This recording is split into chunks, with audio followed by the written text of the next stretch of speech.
How would you react if your younger sibling despised you for your success? From dealing with the attempted murder of her father, husband, and son, to her long battle with mental health, renowned Hollywood actress Paula Prentiss is the prime example of how life as a star can make or break you.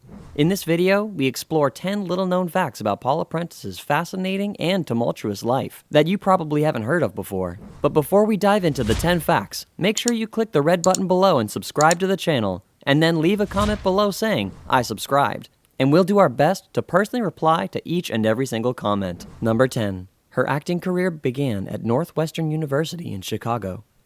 During her undergraduate degree at Northwestern University in Chicago, Paula was approached by Metro-Goldwyn-Mayer, or MGM, one of the most popular film corporations of all time. Paula took an acting class at Northwestern where her teacher invited talent scouts from MGM to scout for potential actors and actresses. These scouts believed that Paula had a natural talent for acting and scouted her for the role in Where the Boys Are, which was the first movie she was cast in, paving her path to being a household name in Hollywood. Number 9. Tallest girl in her class. Paula Prentiss was born and grew up in the state of Texas with her parents, as her father was a professor at San Antonio's University of the Incarnate World. Throughout most of her childhood and leading up to the months in which she entered high school, Prentiss was always the tallest person in her class, towering at 5 feet and 9 inches. She always stood out from her peers and friends for her height. Number 8. She has chosen to step back from her career multiple times, but has never officially retired. The first time Paula chose to step back from her acting career was in 1965 while filming a TV series, when she had to be institutionalized due to a battle with her mental health. She only chose to return to acting after her recovery on the basis that she was performing with her husband. As a result, the short-lived television sitcom He and She was created, where Paula and her husband explored marriage in the modern day through their careers. Between the late 1970s and the early 1990s, Prentiss once again stepped back from her role in the silver screen and chose to stay home to focus on raising her children. She had 2 children in the late 70s, a son in 1974 and her daughter in 1978. While she did take a hiatus from her acting career, Paula continued to take on smaller roles in films throughout these years.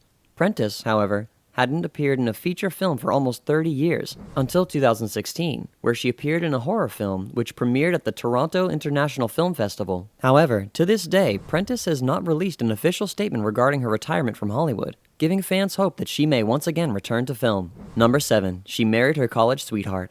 Paula met her husband Richard Benjamin when they were both attending Northwestern University, where they took the same acting class. The two, however, were essentially forced into marriage by MGM, who Paula had signed a 7-year contract with, as many Hollywood executives didn't want the two to be publicly seen living together before they were married.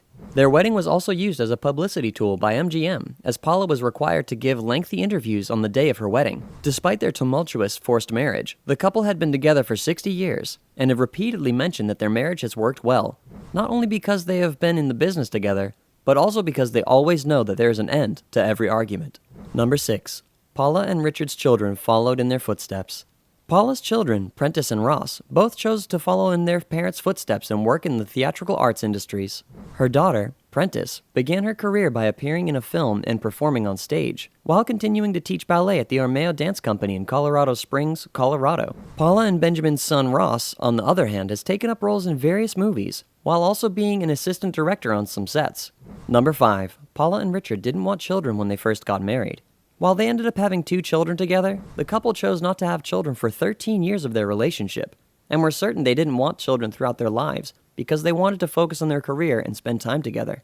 However, both Richard and Paula both changed their minds in the 1970s, especially after Paula's traumatic experience with her mental health conditions, as they stated that their lives were much more fulfilling after they had children, as Richard understood why people wanted to go home right after work and see their kids, and Paula said that having her baby allowed her to feel whole.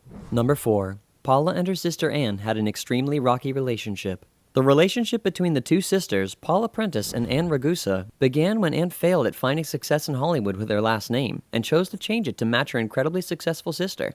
Ann also faced her own mental health issues and was arrested for battery and assault of their father, Thomas Ragusa. While she was being held in jail, Ann Prentiss attempted to hire a fellow inmate to murder their father, her brother-in-law, Richard, and her nephew, Ross. This caused a large rift between the 2 sisters that was not resolved before Ann's passing while in prison.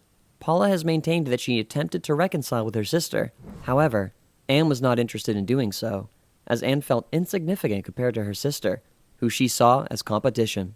Number 3. Paula experienced a long and tiresome battle with her mental health. When she was filming What's New Pussycat in 1965, at the age of 26, Prentiss experienced a mental breakdown where she claimed that she climbed up the ropes to the catwalk and started walking along the beams, threatening to jump. She has been open about her suicide attempt and the fact that her life was saved by a French technician who grabbed her while she was hanging on the beam by one arm. Her attempted suicide led to a 9-month hospitalization, occurring first in Paris and then in New York. She believes that her breakdown was triggered by the fact that she had been away from Richard for so long as she was filming What's New Pussycat in Paris. Prentiss also expressed that this experience helped strengthen her marriage, as they had never taken their relationship too seriously before then. Number 2. Prioritizing home and family. Throughout her career, it has been evident that Paula has always prioritized her relationship with her husband and her children.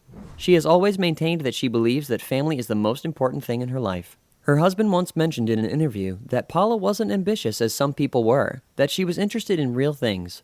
Paula's family and her home have always been close to her heart, as she believes that they are what provide a solid foundation for life. She also mentioned that her favorite role throughout her career was when she starred in Bernard Shaw's Mr. Warren's Profession, alongside her daughter in Michigan. Number 1. Paula always knew she wanted to marry a Jew. Paula's fascination with marrying a Jew stemmed from her love for Tony Curtis, a popular Jewish-American actor. Because Curtis hailed from New York, she always dreamt of marrying a Jewish man who was from New York. This dream was hidden from her father, however, as he was a strong, devout Catholic. When Paula met Richard Benjamin, she knew that he was the man for her, as she had met her Jew from New York. Which Paula Prentiss fact caught your interest the most? Had you come across any of these facts previously, or were they all news to you? Leave a comment down below letting us know what your favorite fact was, and make sure you like this video if you enjoyed watching. Don't forget to subscribe and click the notification bell so that you don't miss another one of our videos in this series.